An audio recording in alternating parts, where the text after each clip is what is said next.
často sa zdá, že tie 2%, o ktorých v takomto období, v ktorom aj my teraz sa spolu rozprávame a prihováram sa vám, sú také, že je toho priveľa, vyskakuje to na nás z každej strany a máme pocit, že už je to až také, že otrávne.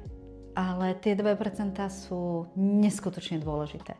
Neskutočne dôležité pre všetky organizácie, ktoré vďaka tým 2% môžu tvoriť nejaké nové veci. Môžu niečo vyskúšať. A keď to funguje, vedie to posunúť ďalej do spoločnosti.